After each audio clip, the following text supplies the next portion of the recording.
Welcome to Pat Writes Books. The video you're about to watch is intended for mature audiences. It will likely contain an abundance of cursing, adult discussions, and worst of all, personal opinions. So chill out, grab a snack, and enjoy the show. Take it away, Sensei. How's it going, everyone?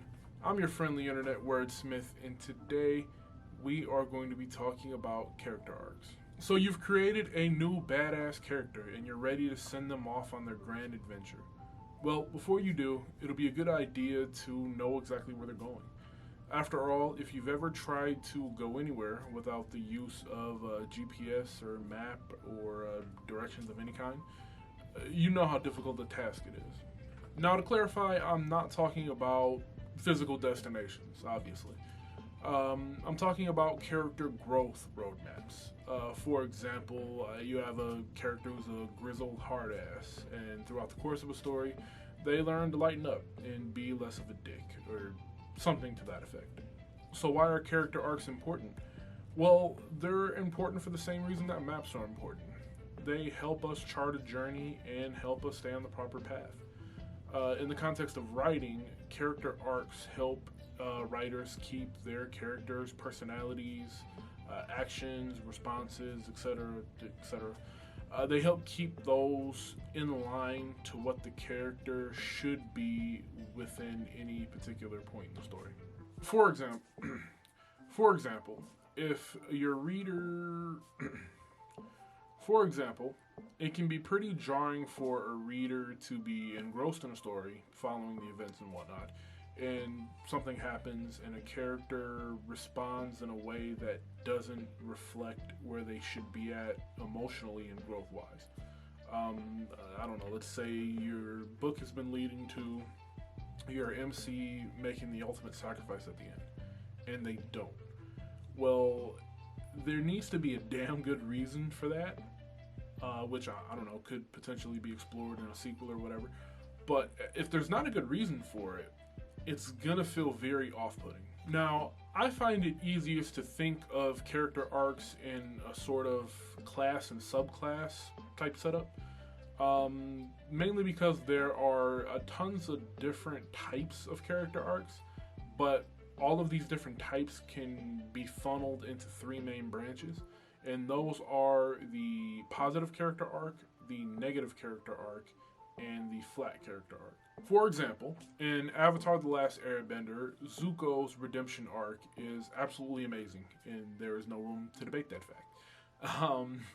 But in all seriousness, Zuko's redemption arc would be classified as a redemption arc that would fall under the positive character arc class.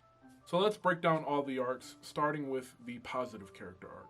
As you would expect, this character arc is all about your character coming out of the story a better person, or perhaps they've attained something for the better by the end, by the story's concluding. Whatever the case may be, they have to be in a better place than when the journey began. Chances are this is the arc you are most familiar with. Stories that utilize this type of arc for their MCs typically go something like this. The character at the beginning is longing for something. They want something, they desire it, yada yada yada. However, there's a limitation in the way. The inciting incident happens, which shatters said limitation, and they're now free to go on this quest. Throughout their journey, they get trials, tribulations. They may even realize that what they wanted isn't exactly what they wanted. They actually wanted something deeper and more meaningful. Whatever. More story shit happens. Ding dong, the witch is dead. We're at the end of the journey, and the character has grown, and they've become a better person. Or perhaps they've, saved their farm and found the love of their life in doing so. I don't know. The point is that they're in a much better place than when they started.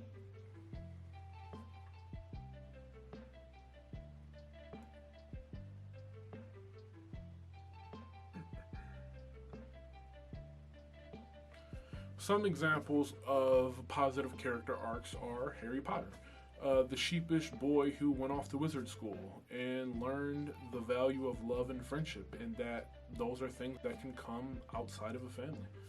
Or, as we said before, Prince Zuko, who strove He wanted the love and affection of his monster of a father, and came to realize that that isn't something he needed, and that he did not need to be a product of that anger and hatred and can be his own person. Next up, let's take a walk on the dark. Let's kick the camera. Next up, let's take a walk on the dark side with the negative character arc. And if you haven't guessed it already, this is the opposite of the positive character arc. This arc is all about your characters ending up in a worse place than when they started. By the end of the book, your character will have lost something or someone or whatever. Doesn't really matter what, but they're generally not taking it very well. In my personal opinion, these stories have been increasing in popularity over the years, but they certainly have been around since forever. Stories that utilize this type of arc for their main character generally go like this. Again, the character wants something. It's pretty much a staple of storytelling in general. Inciting incident happens, blah, blah, blah. You've heard that before. Where things start to get different, though, is how the character reacts to what's thrown at them. They typically don't take it well. Or perhaps they are forced to do something heinous that they never thought they would. Generally because it needs to be done and there's no one else to do it. Or maybe they're on their journey and it damn sure ain't what they thought it was. Whatever the case is, they don't take it very well and they end up spiraling down a path of darkness, and by the book's end, perhaps they don't even recognize themselves, or they feel like shit. It's worse. Some examples of a negative change arc are Walter White from Breaking Bad. Here you have a mild-mannered chemistry teacher who's very much so down on his luck. He's been diagnosed with terminal cancer, and he's in no way financially in a position to deal with this shit. So he does the only logical thing you can do in this scenario, and he's just gonna sell a little bit of meth. Naturally, he gets pulled into some real gangster shit. Another negative change arc example is Handsome Jack from the Borderlands series. Here you have a low-level employee of a massive corporation who just wants to be a hero and do the right thing. Unfortunately, he lives in a world full of bandits, psychopaths, and just straight-up weirdos. He ends up doing increasingly more evil deeds in the name of justice. And eventually it gets to a point where, the only thing in his mind left to do is just to off everybody. And finally, we have the flat character arc. And admittedly, this one can be a little tricky. You see, this character arc features no growth or decline whatsoever. If your character is a no-nonsense ex-commando and he's following a flat character arc, by the end of the book, he will still not have learned how to take that joke. Now, at first glance, this might sound absolutely terrible. I can definitely see where it would. You might be thinking, who wants to read a story where the character goes through no growth whatsoever? There's no development. Who wants to read that shit? Well, chances are, when you think about it and when you look deep enough, you will find one of your favorite franchises has a character with a flat arc. Let's take the popular shonen franchise Dragon Ball. In this anime and manga series, Goku, the main character, has literally had no change in his character since his inception. In the original series, Dragon Ball, Goku is a naive kid who loves to fight, loves to get stronger, test his limits.